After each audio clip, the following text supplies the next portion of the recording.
बड़ी हैरानी की गल है कि ਜਿਹੜੇ रस्ते कांग्रेस पार्टी तुरी हुई सी कि ਜਿਹੜੇ ਸਿੱਖਾਂ ਦੇ ਧਾਰਮਿਕ ਮਸਲੇ ਆ ਉਹਦੇ ਵਿੱਚ ਸਿੱਧੀ ਦਖਲਅੰਦਾਜ਼ੀ ਕਰਨ ਦੀ ਆਦਤ ਸੀ ਕਾਂਗਰਸ ਪਾਰਟੀ ਦੀ। ਦਿੱਲੀ ਦੀ ਕੇਜਰੀਵਾਲ ਸਰਕਾਰ ਜਿਹੜੀ ਆ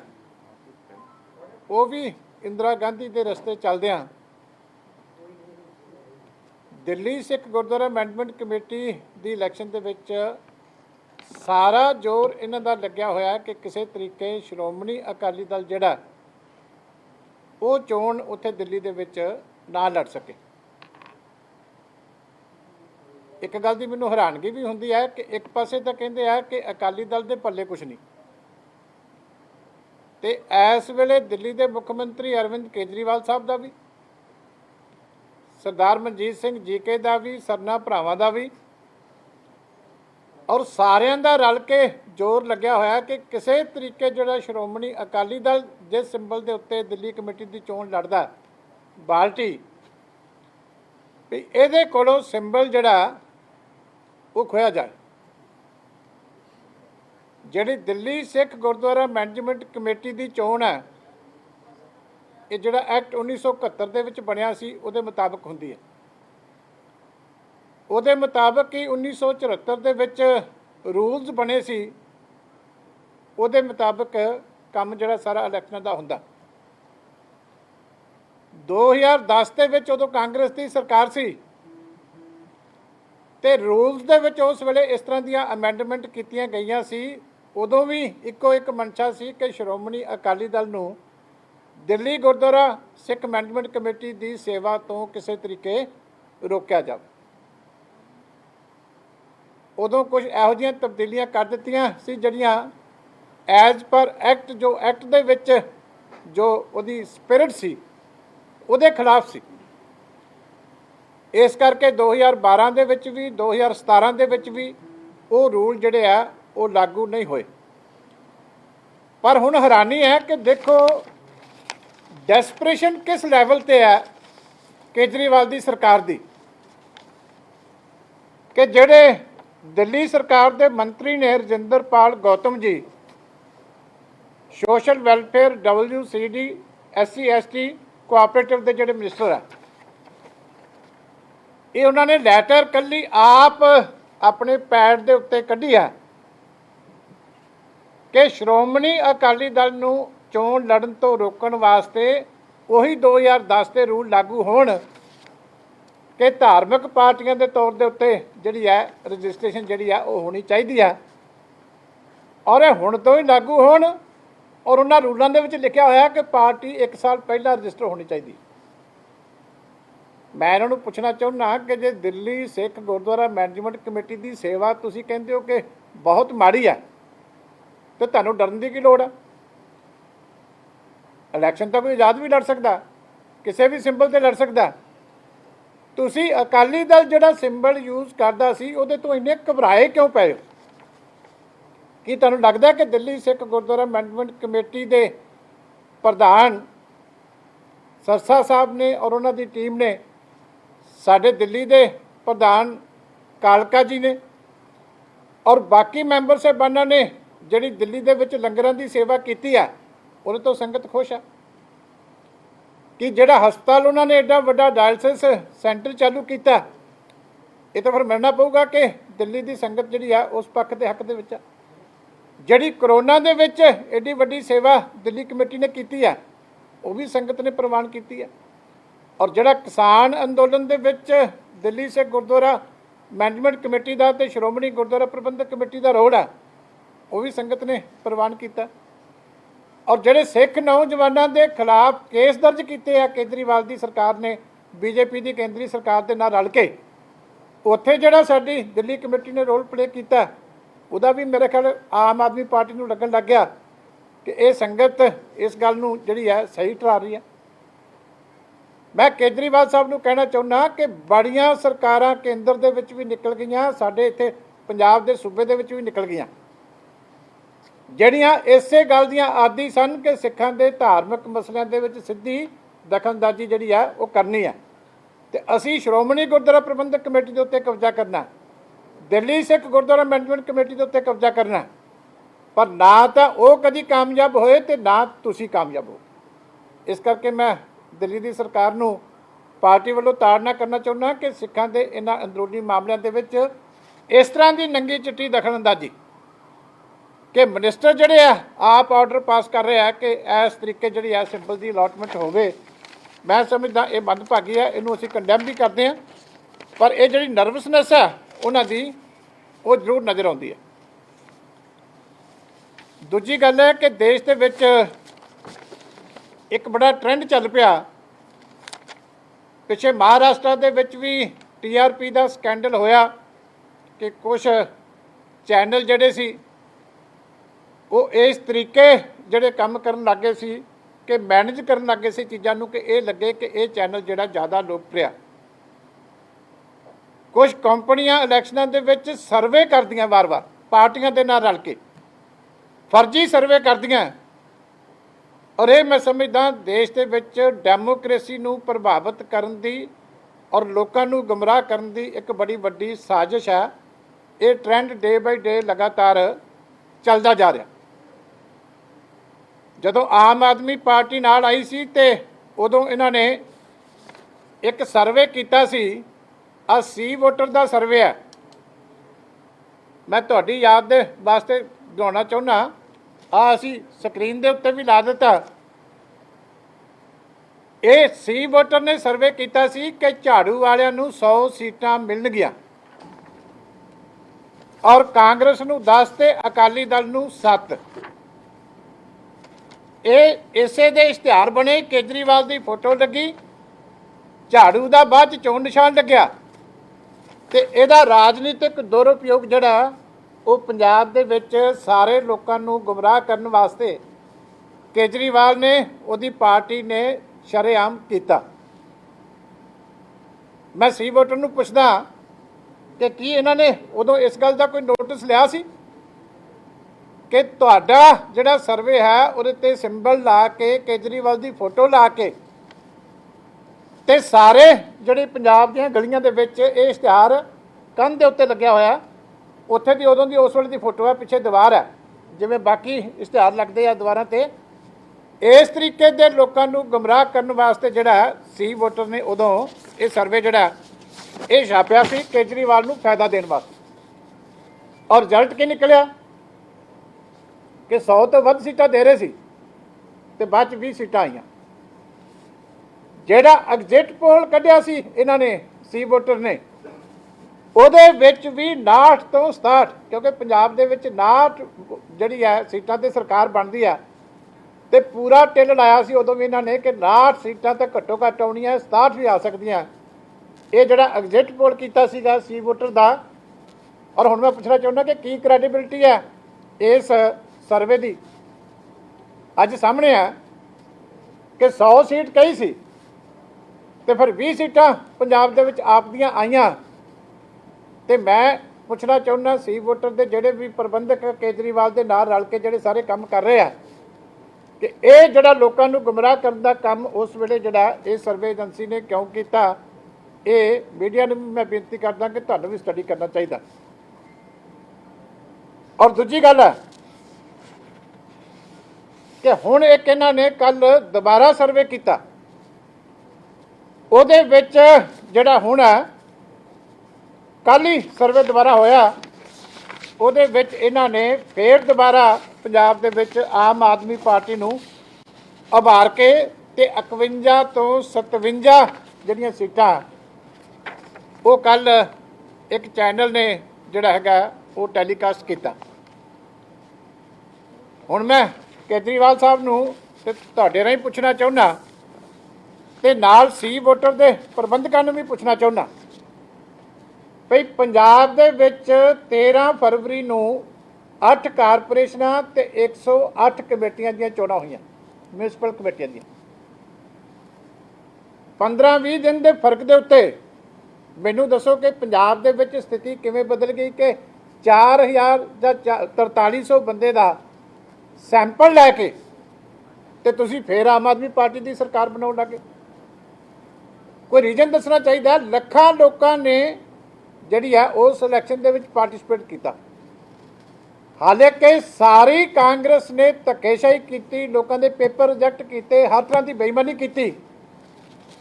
ਤੇ ਫਿਰ ਵੀ ਜਿਹੜਾ ਉਹਦੇ ਵਿੱਚ ਦੂਜੇ ਨੰਬਰ ਦੇ ਉੱਤੇ ਸ਼੍ਰੋਮਣੀ ਅਕਾਲੀ ਦਲ ਜਿਹੜਾ ਇਹਨਾਂ ਇਲੈਕਸ਼ਨਾਂ ਦੇ ਵਿੱਚ ਮੇਨ ਪਾਰਟੀ ਅਮਰਜ ਹੋ ਕੇ ਆਇਆ। ਔਰ ਜਿਹੜੀ 8 ਕਾਰਪੋਰੇਸ਼ਨਾਂ ਦੀ ਚੋਣ ਹੋਈ, ਉਹਦੇ ਵਿੱਚ 5 ਕਾਰਪੋਰੇਸ਼ਨਾਂ ਦੇ ਵਿੱਚ ਇੱਕ ਵੀ ਸੀਟ ਜਿਹੜੀ ਆ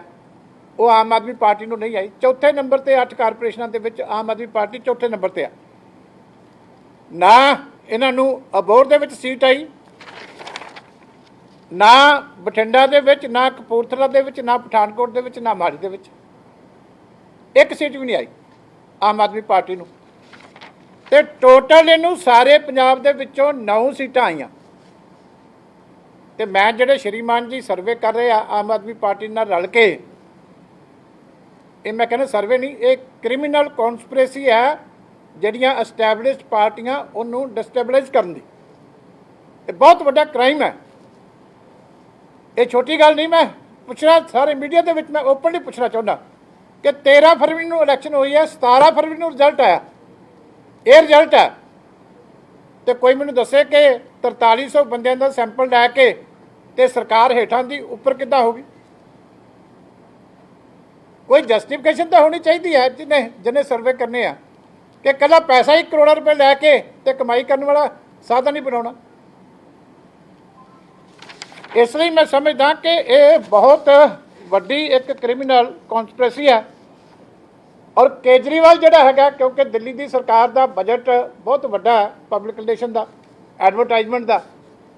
ਉਹ ਹਰ ਤਰੀਕੇ ਦਾ ਹੀਲਾ ਵਰਤ ਕੇ ਫਿਰ ਪੰਜਾਬ ਦੇ ਲੋਕਾਂ ਨੂੰ ਗੁੰਮਰਾਹ ਕਰਨ ਤੇ ਲੱਗਿਆ ਹੋਇਆ।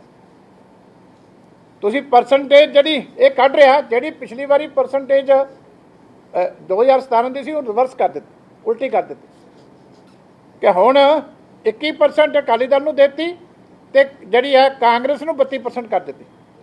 ਤੇ 37% ਜਿਹੜੀ ਵੋਟ ਹੈ ਉਹ ਆਪ ਨੂੰ ਦੇ ਦਿੱਤੀ। ਤੇ ਆਹ ਜਿਹੜਾ ਕਮੇਟੀਆਂ ਦਾ ਰਿਜ਼ਲਟ ਹੈ, ਇਹਦੀ ਕੋਈ ਵੈਲਿਊ ਨਹੀਂ। ਉਹਨੇ ਇਹ ਜਿਹੜਾ ਸਰਵੇ ਦੇ ਵਿੱਚ ਇਹ ਸਾਬਤ ਕਰਨ ਦੀ ਕੋਸ਼ਿਸ਼ ਜਿਹੜੀ ਆ ਉਹ ਕੀਤੀ ਹੈ। ਇਸ ਲਈ ਮੈਂ ਬੇਨਤੀ ਕਰਦਾ ਕਿ ਇਸ ਟ੍ਰੈਂਡ ਨੂੰ ਰੋਕਣ ਦੀ ਬੜੀ ਵੱਡੀ ਲੋੜ ਹੈ। ਔਰ ਸ਼੍ਰੋਮਣੀ ਅਕਾਲੀ ਦਲ ਇਹਦੇ ਉੱਤੇ ਪਹਿਲ ਕਦਮੀ ਕਰਦਾ ਹੋਇਆ, ਅਸੀਂ ਆਪਣੇ ਜਿਹੜੀ ਟਾਪ ਦੀ ਸਾਡੇ ਵਕੀਲ ਹੈ ਟੀਮ ਹੈ, ਉਹਦੇ ਨਾਲ ਅਸੀਂ ਅੱਜ ਜਿਹੜਾ ਕੰਟੈਕਟ ਕੀਤਾ ਕਿ ਇਹ ਜਿਹੜੀ ਫਰਜ਼ੀ ਡਾਕੂਮੈਂਟ ਬਣਾਏ ਜਾਂਦੇ ਆ ਪੈਸੇ ਲੈ ਕੇ, ਅਸੀਂ ਇਹਦੇ ਵਾਸਤੇ ਲੀਗਲ ਰੈਮਡੀਜ਼ ਜਿਹੜੀਆਂ ਵੀ ਹੈਗੀਆਂ ਨੇ ਉਹ ਸਾਰੀਆਂ ਸਾਡੀ ਟੀਮ ਵਕੀਲਾਂ ਦੀ ਫੈਸਲਾ ਕਰੇਗੀ ਕਿ ਕ੍ਰਿਮੀਨਲ ਐਕਸ਼ਨ ਅਸੀਂ ਇਸ ਏਜੰਸੀ ਦੇ ਖਿਲਾਫ ਜਿਹੜਾ ਉਹ ਇਨੀਸ਼ੀਏਟ ਕਰਾਂਗੇ। ਉਹ ਸਾਨੂੰ ਐਡਵਾਈਸ ਕਰ ਰਹੇ ਆ, ਸਾਰੀਆਂ ਆਪਸ਼ਨਸ ਹੈਗੀਆਂ, ਓਪਨ ਹੈ। FIR ਵੀ ਕਰਾਈ ਜਾ ਸਕਦੀ ਹੈ, ਕੋਰਟ ਦੇ ਵਿੱਚ ਕ੍ਰਿਮੀਨਲ ਕੰਪਲੇਂਟ ਕੀਤੀ ਜਾ ਸਕਦੀ ਹੈ, ਡੈਮੇਜਸ ਪਾਏ ਜਾ ਸਕਦੇ ਆ, ਉਹ ਸਾਰੀਆਂ ਆਪਸ਼ਨਸ ਨੇ,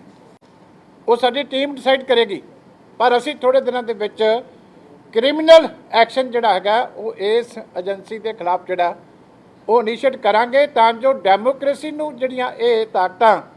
ਆਪਣੇ ਨਿੱਜੀ ਮਫਾਦਾਂ ਕਰਕੇ ਨੁਕਸਾਨ ਕਰ ਰਹੀਆਂ, ਉਹਨੂੰ ਅਸੀਂ ਜਿਹੜਾ ਉਹ ਰੋਕ ਸਕੀਏ। ਦੂਜੀ ਗੱਲ ਹੈ ਕਿ ਕੱਲ੍ਹ ਮੁੱਖ ਮੰਤਰੀ ਸਾਹਿਬ ਨੇ ਕੋਵਿਡ ਰਿਵਿਊ ਕਮੇਟੀ ਦੀ ਮੀਟਿੰਗ ਕੀਤੀ ਸੀ, ਪਰ ਬੜਾ ਅਫਸੋਸ ਹੈ ਅੱਜ ਬੜੀ ਵੱਡੀ ਖਬਰ ਇੱਕ ਅਖਬਾਰ ਦੇ ਵਿੱਚ ਲੱਗੀ ਹੈ ਕਿ 1 ਸਾਲ ਹੋ ਗਿਆ 250 ਵੈਂਟੀਲੇਟਰ ਪੰਜਾਬ ਸਰਕਾਰ ਨੂੰ ਕੇਂਦਰ ਸਰਕਾਰ ਵੱਲੋਂ ਆਇਆ, 250 ਵੈਂਟੀਲੇਟਰ। ਔਰ ਸਾਡਾ ਡੈਥ ਰੇਟ ਜਿਹੜਾ ਸਭ ਤੋਂ ਦੇਸ਼ ਦੇ ਵਿੱਚ ਵੱਧ ਹੈ, 3% ਤੋਂ ਹਮੇਸ਼ਾ ਉੱਤੇ ਰਿਹਾ। ਔਰ 250 ਵੈਂਟੀਲੇਟਰ ਕੈਪਟਨ ਅਮਰਿੰਦਰ ਸਿੰਘ ਹੋਰਾਂ ਦੀ ਅਗਵਾਈ ਦੇ ਵਿੱਚ ਹੈਲਥ ਡਿਪਾਰਟਮੈਂਟ ਨੇ ਸਰਦਾਰ ਬਲਬੀਰ ਸਿੰਘ ਸਿੱਧੂ ਸਾਹਿਬ ਦੇ ਮੰਤਰੀ ਹੋਣ ਤੇ ਹਾਲੇ ਤੱਕ ਉਹਦੀ ਪੈਕਿੰਗ ਨਹੀਂ ਖੋਲ੍ਹੀ। ਲੋਕੀ ਮਰ ਰਹੇ ਆ, ਔਰ ਮੈਕਸਿਮਮ ਕਾਹਦੇ ਮਰ ਰਹੇ ਆ, ਜਦੋਂ ਜਿਹੜੀ ਹੈ ਉਹਨਾਂ ਨੂੰ ਜਿਹੜੀ ਹੈ ਸਾਹ ਲੈਣ ਦੇ ਵਿੱਚ ਦਿੱਕਤਾਂ ਆਉਂਦੀਆਂ, ਜਿੱਥੇ ਵੈਂਟੀਲੇਟਰ ਦੀ ਜ਼ਰੂਰਤ ਪੈਂਦੀ ਹੈ। ਮੈਂ ਉਹਨਾਂ ਨੂੰ ਪੁੱਛਣਾ ਚਾਹੁੰਦਾ ਕਿ ਆਹ ਜਿਹੜੇ ਡਰਾਮੇ ਬਾਕੀ ਹੁੰਦੇ ਆ ਨਾਈਟ ਕਰਫਿਊ ਦੇ ਦੂਜੇ ਤੀਜੇ, ਇਹਨਾਂ ਨੂੰ ਛੱਡ ਕੇ ਤੁਸੀਂ ਅਸਲੀ ਗੱਲ ਵਾਲੇ ਪਾਸੇ ਕਿਉਂ ਨਹੀਂ ਜਾਂਦੇ ਕਿ ਤੁਹਾਡੇ ਹੈਲਥ ਡਿਪਾਰਟਮੈਂਟਾਂ ਦੇ ਵਿੱਚ ਟਰਸ਼ਰੀ ਕੇਅਰ ਇੰਨੀ ਕਿਉਂ ਮਾੜੀ ਹੈ। ਔਰ ਦੂਜੀ ਹੈ, ਇੱਕ ਹੋਰ ਅਖਬਾਰ ਦੇ ਵਿੱਚ ਲੱਗੀ ਕਿ 69% ਜਿਹੜੇ ਸਟੇਟ ਦੇ ਪ੍ਰਾਈਵੇਟ ਹਸਪੀਟਲ, 69% ਮਤਲਬ 2/3 ਉਹਨਾਂ ਨੇ ਹਾਲੇ ਤੱਕ ਵੈਕਸੀਨੇਸ਼ਨ ਸ਼ੁਰੂ ਨਹੀਂ ਕੀਤੀ। ਤੇ ਅਸੀਂ ਕਾਹਦੇ ਨਾਲ ਕੰਟਰੋਲ ਕਰਨਾ ਜੀ ਕਰੋਨਾ? ਆ ਨਾਈਟ ਕਰਫਿਊ ਨਾਲ? ਕੁਛ ਤਾਂ ਗਵਰਨਮੈਂਟ ਨੂੰ ਸੋਚਣਾ ਚਾਹੀਦਾ। ਅਸੀਂ ਤਾਂ ਹਰ ਤਰ੍ਹਾਂ ਦਾ ਸਹਿਯੋਗ ਕਰਨ ਵਾਸਤੇ ਤਿਆਰ ਹਾਂ। ਅਸੀਂ ਆਪਣੀਆਂ ਰੈਲੀਆਂ ਕੈਂਸਲ ਕਰ ਦਿੱਤੀਆਂ। ਸ਼੍ਰੋਮਣੀ ਗੁਰਦੁਆਰਾ ਪ੍ਰਬੰਧਕ ਕਮੇਟੀ ਨੇ ਅੱਜ ਬੜਾ ਵੱਡਾ ਫੈਸਲਾ ਲੈ ਲਿਆ ਕਿ ਜਿਹੜੇ ਸ਼ਤਾਬਦੀ ਦੇ ਪ੍ਰੋਗਰਾਮ ਉਹਨਾਂ ਨੇ ਸਪੈਸ਼ਲ ਕਰਨੇ ਸੀ ਹੋਲੇ ਮਹੱਲੇ 'ਤੇ, ਉਹਨਾਂ ਨੇ ਵੀ ਪੋਸਟਪੋਨ ਕਰ ਦਿੱਤੇ, ਕਿਉਂਕਿ ਕੱਲ੍ਹ ਸਰਕਾਰ ਨੇ ਜੋ ਗਾਈਡਲਾਈਨ ਦਿੱਤੀਆਂ। ਹੋਲਾ ਮਹੱਲਾ ਤਾਂ ਚੱਲੇਗਾ ਕਿਉਂਕਿ ਉਹ ਤਾਂ ਰੋਕਿਆ ਨਹੀਂ ਜਾ ਸਕਦਾ, ਪਰ ਜਿਹੜੇ 24 ਤੋਂ ਲੈ ਕੇ 28 ਤੱਕ ਉਹਨਾਂ ਨੇ ਪ੍ਰੋਗਰਾਮ ਕਰਨੇ ਸੀ, ਮੈਨੂੰ ਬੀਬੀ ਜੀ ਨੇ ਹੁਣੇ ਦੱਸਿਆ ਕਿ ਉਹਨਾਂ ਨੇ ਵੀ ਪੋਸਟਪੋਨ ਕਰ ਦਿੱਤੇ, ਜਿਹੜੀ ਇਸੇ ਕਰਕੇ ਕਿ ਪ੍ਰੋਬਲਮ ਨਾ ਹੋਵੇ। ਪਰ ਸਰਕਾਰ ਕਦੋਂ ਜਾਗੇਗੀ? ਜਿਹੜੀ ਅਸਲੀ ਗੱਲ 'ਤੇ ਮੈਂ ਆਉਣਾ ਕਿ ਇਹ ਜਿਹੜੇ ਤੁਸੀਂ ਵਾਰ-ਵਾਰ ਇੱਦਾਂ ਦੇ ਜਿਹੜੇ ਡਰਾਮੇ ਕਰੀ ਜਾ ਰਹੇ ਹੋ, ਅਸਲੀ ਗੱਲ 'ਤੇ ਕਿਉਂ ਨਹੀਂ ਆਉਂਦੇ ਕਿ ਟ੍ਰੀਟਮੈਂਟ ਹਸਪੀਟਲਾਂ ਦੇ ਵਿੱਚ ਕਿਉਂ ਨਹੀਂ ਇੰਪਰੂਵ ਹੁੰਦੀ? ਇਹ ਮੈਂ ਮੁੱਖ ਮੰਤਰੀ ਸਾਹਿਬ ਨੂੰ ਪੁੱਛਣਾ ਚਾਹੁੰਦਾ। ਔਰ ਇਹ ਜਿਹੜੇ ਸਟੈਪ ਲਏ ਜਾ ਰਹੇ ਆ, ਭਾਵੇਂ ਦੇਸ਼ ਦੀ ਸਰਕਾਰ ਨੇ ਪਿੱਛੇ ਲਾਕਡਾਊਨ ਕੀਤਾ, ਵਾਰ-ਵਾਰ ਕਰਫਿਊ ਲਾਏ, ਭਾਵੇਂ ਸੂਬੇ ਦੀਆਂ ਸਰਕਾਰਾਂ ਨੇ। ਅੱਜ ਨੈਸ਼ਨਲ ਪੇਪਰ ਹੈ ਹਿੰਦੂ, ਉਹਦੀ ਬੜੀ ਅਲਾਰਮਿੰਗ ਰਿਪੋਰਟ ਹੈ ਕਿ ਕੋਵਿਡ ਦੇ ਕਰਕੇ ਦੇਸ਼ ਦੇ ਵਿੱਚ ਗਰੀਬੀ ਦੀ ਗਿਣਤੀ ਜਿਹੜੀ ਹੈ ਗਰੀਬਾਂ ਦੀ ਉਹ ਡਬਲ ਹੋ ਗਈ। ਬਹੁਤ ਹੈਰਾਨੀ ਵਾਲੀ ਗੱਲ ਹੈ ਕਿ ਜਿਹੜੇ ਲੋਕਾਂ ਦੀ ਆਮਦਨ 150 ਰੁਪਇਆ ਹਰ ਰੋਜ਼ ਤੋਂ ਘੱਟ ਸੀ, ਉਹਨਾਂ ਦੀ ਗਿਣਤੀ 6 ਕਰੋੜ ਤੋਂ ਵੱਧ ਕੇ 13.4 ਕਰੋੜ ਹੋ ਗਈ। 7.5 ਕਰੋੜ ਗਰੀਬ ਲੋਕਾਂ ਦੀ ਗਿਣਤੀ 'ਚ ਵਾਧਾ ਹੋ ਗਿਆ, ਜਿਨ੍ਹਾਂ ਦੀ ਆਮਦਨ ਇਹ ਕਾਹਦੇ ਕਰਕੇ? ਕਿਉਂਕਿ ਜਿਹੜੇ ਰੁਜ਼ਗਾਰ ਲੋਕਾਂ ਦੇ ਹਰ ਤਰ੍ਹਾਂ ਦੇ ਮਾਰੇ ਜਾਂਦੇ ਆ ਜਦੋਂ ਸਰਕਾਰਾਂ ਅੰਨ੍ਹੇਵਾਹ ਫੈਸਲੇ ਲੈਂਦੀਆਂ, ਤੇ ਜਿਹੜੇ ਉਹਦੇ ਕਰਕੇ ਗਰੀਬ ਦੇ ਤੁਸੀਂ ਘਰ ਦੇ ਵਿੱਚ ਕੀ ਭੇਜ ਰਹੇ ਹੋ, ਇਹ ਤਾਂ ਕੋਈ ਸਰਕਾਰ ਨਹੀਂ ਸੋਚਦੀ ਕਿ ਜਿਹੜਾ ਦਿਹਾੜੀਦਾਰ ਬੰਦਾ ਉਹ ਕਿੱਥੇ ਜਾਊਗਾ। ਤੁਸੀਂ ਤਾਂ ਬੰਦ ਕਰਨ ਵੇਲੇ ਇੱਥੇ ਹੁਕਮ ਚਾੜ ਦਿੰਦੇ ਹੋ, ਪਰ ਜਿਹਨੇ ਰੋਟੀ ਖਾਣੀ ਹੈ ਉਹ ਕਿੱਥੋਂ ਖਾਏਗਾ? ਇਹ ਉਹਦਾ ਸਬੂਤ ਹੈ। ਜਿਹੜੀ ਐਡੀ ਵੱਡੀ ਇਹ ਸਟੱਡੀ ਹੈਗੀ ਹੈ, pure research study, national level ਦੀ ਸਟੱਡੀ ਹੈ, ਇੰਡੀਪੈਂਡੈਂਟ ਏਜੰਸੀਆਂ ਦੀ ਸਟੱਡੀ ਹੈ ਕਿ ਇੰਨੀ ਵੱਡੀ ਗਿਣਤੀ 'ਚ ਵਾਧਾ ਹੋਇਆ। ਮੈਂ ਮੁੱਖ ਮੰਤਰੀ ਸਾਹਿਬ ਨੂੰ ਇਹ ਵੀ ਪੁੱਛਣਾ ਚਾਹੁੰਦਾ ਕਿ ਇਹਨਾਂ ਲੋਕਾਂ ਦੇ ਵਾਸਤੇ ਨਾਲ ਕੀ ਪ੍ਰਬੰਧ ਆ, ਕਿਉਂਕਿ ਇਹਦੇ 'ਚ ਪੰਜਾਬ ਦੇ ਵੀ ਬੜੀ ਵੱਡੀ ਗਿਣਤੀ 'ਚ ਹੋਣਗੇ। ਇਸ ਕਰਕੇ ਇਹਨਾਂ ਦੇ ਰੋਟੀ ਰੋਜੀ ਦਾ ਕੀ ਪ੍ਰਬੰਧ ਹੈ, ਉਹਦੇ ਵਾਸਤੇ ਵੀ ਜਿਹੜੀ ਹੈ ਉਹ ਸਰਕਾਰ ਨੂੰ ਸੋਚਣਾ ਚਾਹੀਦਾ। ਜਿਹੜੇ ਮੱਧ ਵਰਗੀ ਪਰਿਵਾਰ ਹੈ, ਉਹਨਾਂ ਦੀ ਆਮਦਨ 30% ਤੱਕ ਜਿਹੜੀ ਹੈ ਉਹ ਸ਼ਰਿੰਕ ਕਰ ਗਈ, ਤੇ ਗਰੀਬਾਂ ਦਾ ਦੇਸ਼ ਦੇ ਵਿੱਚ ਇਹ ਹਾਲ ਹੈ। ਇਸ ਕਰਕੇ ਮੈਂ ਆਸ ਕਰਦਾ ਕਿ ਜਦੋਂ ਫੈਸਲੇ ਲੈਣੇ ਆ ਤੇ ਨਾਲ ਦੀ ਨਾਲ ਇਹ ਜਿਹੜੀਆਂ ਗੱਲਾਂ ਨੇ ਇਹ ਵੀ ਨਾਲ ਦੀ ਨਾਲ ਜਿਹੜੀਆਂ ਸਰਕਾਰ ਨੂੰ ਉਹ ਸੋਚਣੀਆਂ ਚਾਹੀਦੀਆਂ। ਸੋ ਇਹ ਜਿਹੜੇ ਇਸ਼ੂ ਸੀ ਸਾਡੇ ਅੱਜ ਦੇ ਸਾਰੇ। ਹੋਰ ਕੋਈ ਤੁਹਾਡਾ ਇਸ ਤੋਂ ਇਲਾਵਾ ਕੋਈ ਕੁਐਸਚਨ ਹੋਵੇ ਤੇ ਤੁਸੀਂ ਦੱਸ ਸਕਦੇ।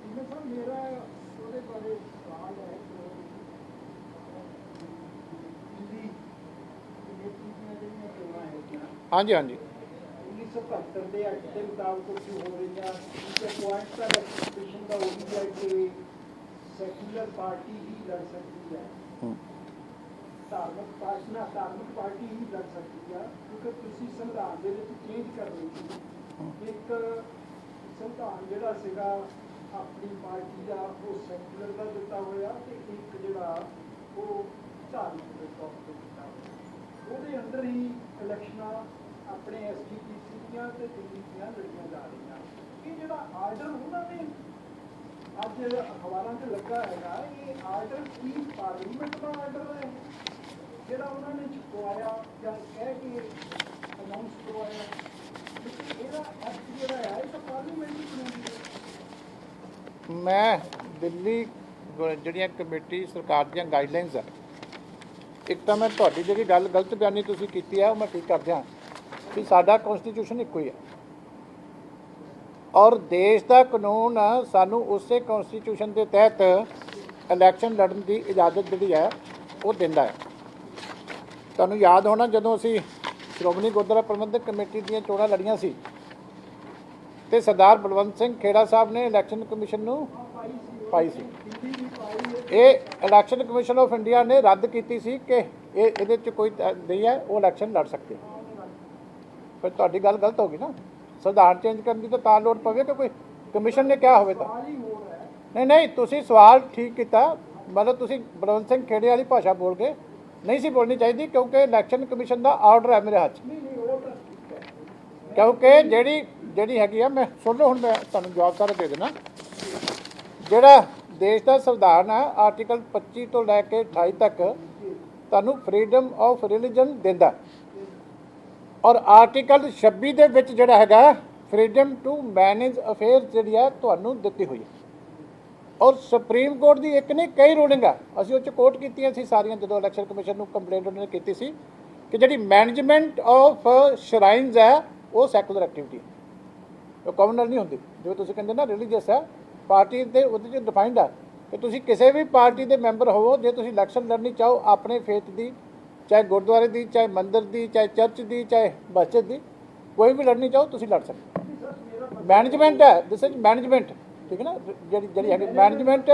ਇੱਕ ਕੋਟਾ ਨੇ ਕਨਸਟੀਟਿਊਸ਼ਨ ਨੇ ਅਪਹੈਲਡ ਕੀਤਾ ਹੋਇਆ ਸਾਰੀ ਚੀਜ਼ਾਂ ਠੀਕ ਹੈ ਬਿਲਕੁਲ ਠੀਕ ਹੈ ਨਹੀਂ ਮੇਰਾ ਸਵਾਲ ਤਾਂ ਇਹ ਸੀ ਕਿ ਜਿਹੜਾ ਉਹਨਾਂ ਨੇ ਇਹਨੂੰ ਕੋਟ ਕੀਤਾ ਕਿ ਜੀ ਧਾਰਮਿਕ ਪਾਰਟੀ ਦੇ ਤੌਰ ਤੇ ਇਹ ਸ਼੍ਰੋਮਣੀ ਅਕਾਲੀ ਦਲ ਨਹੀਂ ਕਰ ਸਕਦਾ ਉਹ ਕਿਹੜਾ ਐਕਟ ਆਇਆ ਕਿਹੜਾ ਫੈਸਲਾ ਆਇਆ ਕੱਲ ਮੈਂ ਕਹਿੰਦਾ ਫੈਸਲਾ ਨਹੀਂ ਆਇਆ ਇਹੀ ਤਾਂ ਮੈਂ ਤੁਹਾਨੂੰ ਇੰਟਰਸਟਿੰਗ ਚੀਜ਼ ਦੱਸਦਾ ਪਿਆ ਪਹਿਲੀ ਵਾਰੀ ਹੈ ਮਿਨਿਸਟਰ ਦੀ ਚਿੱਠੀ ਆ ਗਈ ਕਦੀ ਮਿਨਿਸਟਰ ਇੱਦਾਂ ਆਰਡਰ ਕੱਢਦੇ ਆ ਦੱਸੋ ਮੈਂ ਤੁਹਾਨੂੰ ਕਾਪੀ ਦਿੰਦਾ ਇਸ ਆਰਡਰ ਦੀ ਮਿਨਿਸਟਰ ਆਰਡਰ ਕਰੀ ਜਾ ਰਿਹਾ ਕਿ ਇਸ ਤਰੀਕੇ ਤੁਸੀਂ ਸਿੰਬਲ ਅਲਾਟਮੈਂਟ ਕਰਨੀ ਹੈ 2010 'ਚ ਜਿਹੜੇ ਉਸ ਵੇਲੇ ਦੀ ਕਾਂਗਰਸ ਸਰਕਾਰ ਨੇ ਰੂਲਸ ਅਮੈਂਡ ਕੀਤੇ ਸੀ against the spirit of the bare act ਇਹ ਐਕਟ ਮੇਰੇ ਕੋਲ ਹੈ ਜਿਹੜਾ ਦਿੱਲੀ ਕਮੇਟੀ ਦਾ ਇਹ ਰੂਲਸ ਦੀ ਕਾਪੀ ਵੀ ਮੇਰੇ ਕੋਲ ਹੈ ਇਹ ਐਕਟ ਦੇ ਵਿੱਚ ਕਿਤੇ ਵੀ ਰਿਲੀਜੀਅਸ ਪਾਰਟੀ ਦਾ ਜ਼ਿਕਰ ਨਹੀਂ ਹੈ ਇਹ ਪੂਰਾ ਐਕਟ ਹੈ ਜਿਹੜਾ 1971 ਦਾ ਬਣਿਆ ਹੋਇਆ ਇਹ ਐਕਟ ਹੈ ਇਹਦੇ ਵਿੱਚ ਕਿਤੇ ਵੀ ਨਹੀਂ ਹੈ ਇਹ ਰੂਲਸ ਹੀ ਉਦੋਂ ਜਿਹੜੇ ਸ਼੍ਰੋਮਣੀ ਅਕਾਲੀ ਦਲ ਦੇ ਖਿਲਾਫ ਬਣਾਏ ਗਏ ਸੀ ਤੇ ਹੁਣ ਲਾਗੂ ਕਿਉਂ ਨਹੀਂ ਹੋਏ 2012 ਚ ਨਹੀਂ ਹੋਏ 17 ਚ ਨਹੀਂ ਹੋਏ ਕਿਉਂਕਿ ਪਤਾ ਲੱਗਿਆ ਸੀ ਵੀ ਗਲਤ ਹੈ ਇਹਨਾਂ ਨੇ ਆਪ ਹੀ ਰੋਕ ਲਿਆ ਕਿਉਂਕਿ ਜਿਹੜੀ ਚੀਜ਼ ਐਕਟ ਦੇ ਵਿੱਚ ਨਹੀਂ ਹੈ ਉਹਨੂੰ ਰੂਲ 'ਚ ਕਿੱਦਾਂ ਲਾਓਗੇ ਤੇ ਹੁਣ ਕੀ ਕੀਤਾ ਵੀ ਮੰਤਰੀ ਜੀ ਨੇ ਜਿਹੜੀ ਹੈਗੀ ਆ ਮੰਤਰੀ ਜੀ ਦਾ ਨਾਮ ਹੈ ਜੀ ਰਜਿੰਦਰਾ ਪਾਲ ਗੌਤਮ ਹਾਂ ਦੇਣੇ ਤੁਹਾਨੂੰ ਕਾਪੀ ਦੇਣੇ ਆਪਣੇ ਲੈਵਲ ਤੇ ਕਿੱਦਾਂ ਕਰ ਦਿੱਤਾ ਕਿ ਜਦੋਂ ਪਾਰਲੀਮੈਂਟ ਮਹਾਰਾਜ ਆਪਣੇ ਲੈਵਲ ਤੇ ਨਹੀਂ ਸਾਰਾ ਮਨਜੀਤ ਸਿੰਘ ਜੀਕੇ ਦਾ ਸਰਨਾ ਸਾਹਿਬ ਦਾ ਆਮ ਆਦਮੀ ਪਾਰਟੀ ਦੇ ਲੀਡਰਾਂ ਦਾ ਸਾਰਿਆਂ ਦਾ ਜ਼ੋਰ ਲੱਗਿਆ ਹੋਇਆ ਵੀ ਅਕਾਲੀ ਦਲ ਫਿਰ ਜਿੱਤ ਜਾਏਗਾ ਚੋਣ ਇਸ ਕਰਕੇ ਸਿਆਪੇ ਇੰਨੇ ਹੁੰਦੇ ਆ ਉੱਦਾਂ ਕਹਿੰਦੇ ਅਕਾਲੀ ਦਲ ਦੇ ਪੱਲੇ ਕੱਖ ਨਹੀਂ ਇੱਥੇ ਸਾਡੇ ਵਾਲੇ ਵੀ ਕਹੀ ਜਾਂਦੇ ਕਈ ਆਲੇ ਦੁਆਲੇ ਵਾਲੇ ਪਰ ਜੇ ਨਹੀਂ ਤਾਂ ਇਲੈਕਸ਼ਨ ਤੋਂ ਕਿਉਂ ਰੋਕਦੇ ਸ਼੍ਰੋਮਣੀ ਅਕਾਲੀ ਦਲ ਨੂੰ ਮੈਨੂੰ ਤਾਂ ਇਹ ਦੱਸੋ ਡਰ ਕਾਹਦੀ ਗੱਲ ਦਾ ਫਿਰ ਜੇ ਨਹੀਂ ਹੈਗਾ ਤਾਂ ਫਿਰ ਉਹਨਾਂ ਨੂੰ ਤਾਂ ਕਹੋ ਵੀ ਜਿਹੜੇ ਮਰਜ਼ੀ ਸਿੰਬਲ ਤੇ ਲੜ ਲੈਣ ਇਹਨਾਂ ਨੇ ਹਾਰਨਾ ਹੀ ਹਾਰਨਾ ਫਿਰ ਤਾਂ ਸਗੋਂ ਸਾਨੂੰ ਆਪਣੇ ਸਿੰਬਲ ਤੇ ਲੜਨ ਦੇਣ ਪਤਾ ਲੱਗੇ ਜਿਹੜੇ ਸਾਡੇ ਖਿਲਾਫ ਨੇ ਸਾਡੇ ਖਿਲਾਫ ਵੋਟ ਪਾਉਣ ਕਿਤੇ ਭੁਲੇਖੇ ਨਾਲ ਸਾਨੂੰ ਕੋਈ ਵੋਟ ਪਾ ਦੇਵੇ ਫਿਰ ਕਿਉਂ ਇਸ ਤਰ੍ਹਾਂ ਦੇ ਕੰਮ ਕਰਦੇ ਫਿਰ ਤਾਂ ਉਹਨਾਂ ਨੂੰ ਸੂਟ ਕਰਦਾ ਵੀ ਸਗੋਂ ਇਹਨਾਂ ਨੂੰ ਇਹਨਾਂ ਦੇ ਸਿੰਬਲ ਤੇ ਲੜਨ ਦਿਓ ਤਾਂ ਜੋ ਲੋਕਾਂ ਨੂੰ ਕਲੀਅਰ ਰਵੇ ਵੀ ਇਹ ਸ਼੍ਰੋਮਣੀ ਅਕਾਲੀ ਦਲ ਦੇ ਕੈਂਡੀਡੇਟ ਆ ਫਿਰ ਇੰਨੇ ਪੰਗੇ ਕਰਨ ਦੀ ਕੀ ਲੋੜ ਆ ਇਹ ਫੂਲਕਾ ਸਾਹਿਬ ਨੇ ਇਹਨੂੰ ਗੱਲ ਨੂੰ ਘੁਮਾਇਆ ਕਿਸ ਤਰ੍ਹਾਂ ਹੈ ਫੂਲਕਾ ਸਾਹਿਬ ਵੀ ਨਾਲ ਹੀ ਹੈ ਉੱਥੇ ਸਾਰਾ ਕੁਝ ਪੁੱਛੋ ਜਾ ਕੇ ਉਹਨਾਂ ਨੂੰ ਸਾਰੇ ਵਿੱਚੇ ਰਲੇ ਪੂਰਾ ਜ਼ੋਰ ਲੱਗਿਆ ਪਰ ਤਾਂ ਮੈਂ ਕਿਹਾ ਬੜੀ ਵੱਡੀ ਗਿਣਤੀ ਹੈ ਸਾਰਿਆਂ ਦੀਆਂ ਲੱਤਾਂ ਵੀ ਫਿਰ ਨਾ ਅਕਾਲੀ ਦਲ ਦਿੱਲੀ 'ਚ ਕਮੇਟੀ 'ਚ ਆ ਜਾਵੇ ਇਹ ਉਹਨੂੰ ਰੋਕਣ ਦੀਆਂ ਕੋਸ਼ਿਸ਼ਾਂ ਆਈਆਂ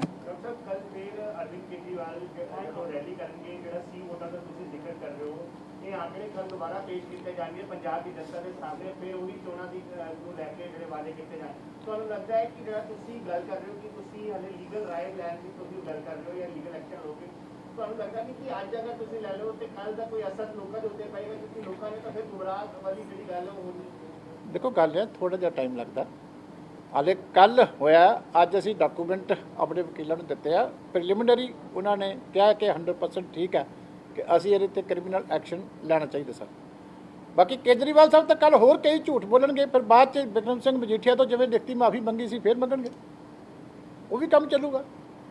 ਇਸ ਕਰਕੇ ਉਹਨਾਂ ਨੇ ਕੀ ਕਹਿਣਾ ਉਹਨਾਂ ਨੂੰ ਤਾਂ ਨਹੀਂ ਅਸੀਂ ਰੋਕ ਸਕਦੇ ਉਹ ਤਾਂ ਬਾਅਦ ਦਾ ਪਤਾ ਵੀ ਫਿਰ ਮਾਫੀ ਮੰਗ ਲੈਂਦੇ ਆ ਸਾਡੇ ਕੋਲੋਂ ਵੀ ਮੰਗੀ ਅਰੁਣ ਜੇਤਲੀ ਜੀ ਕੋਲੋਂ ਵੀ ਮੰਗੀ ਗਡਕਰੀ ਸਾਹਿਬ ਤੋਂ ਵੀ ਮੰਗੀ ਇਸ ਕਰਕੇ ਉਹ ਤਾਂ ਕਹਿਣ ਨੂੰ ਤਾਂ ਸਟੇਜ 'ਤੇ ਕੁਝ ਵੀ ਕਹਿ ਸਕਦੇ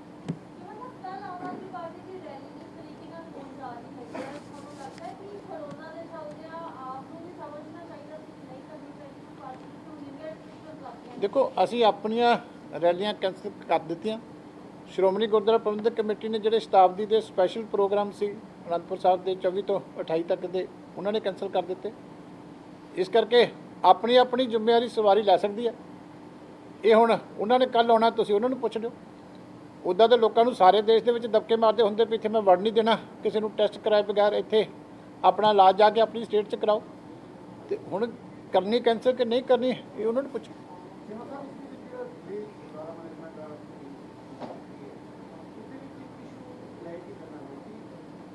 ਪਾਸੇ ਤਾਂ ਤੁਸੀਂ ਕਹਿ ਦਿਓ ਕਿ ਕਮਿਸ਼ਨ ਨੇ ਕਿਹਾ ਹੈ ਕਿ ਰਿਲੀਜੀਅਸ ਹੋਣੀ ਹੈ, ਕਮਿਸ਼ਨ ਨੇ ਨਹੀਂ ਕਿਹਾ, ਸੁਪਰੀਮ ਕੋਰਟ ਦੀਆਂ ਰੂਲਿੰਗਾਂ ਬਹੁਤ। ਤੇ ਦੂਜੇ ਪਾਸੇ ਜਿਹੜੀ ਵੋਟਿੰਗ ਹੁੰਦੀ ਹੈ ਉਸਦੇ ਵਿੱਚ ਤਾਂ ਰਿਲੀਜੀਅਸ ਉਹ ਹੈ ਆਪਣਾ ਜਦੋਂ ਕੋਈ ਵੋਟਰ ਡਿਸਾਈਡ ਕਰ ਰਹੇ ਨੇ ਉੱਥੇ ਵੀ ਤੁਸੀਂ ਦੇਖਿਓ, ਮੈਨੇਜਮੈਂਟ ਪੜ੍ਹਿਓ,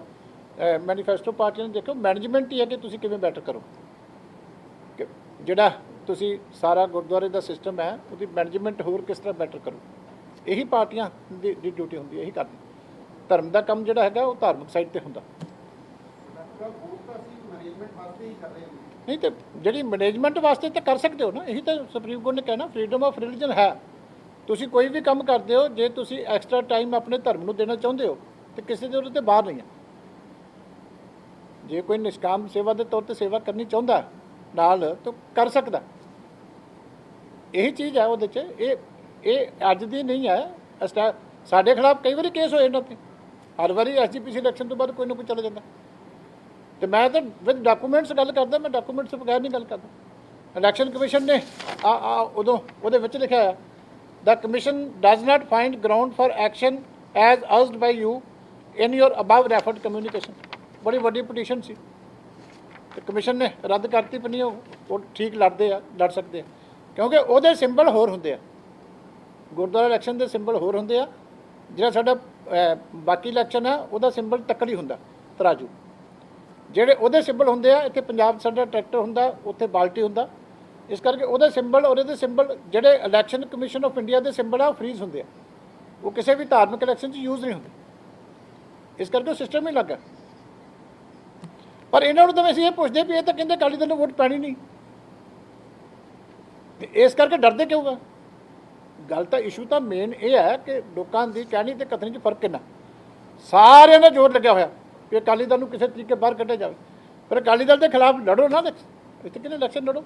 ਸੰਗਤ 'ਚ ਹੱਥ ਜੋੜ ਕੇ ਜਾਓ, ਜਿਹਨੂੰ ਸੰਗਤ ਸੇਵਾ ਦੇਵੇ, ਠੀਕ ਹੈ।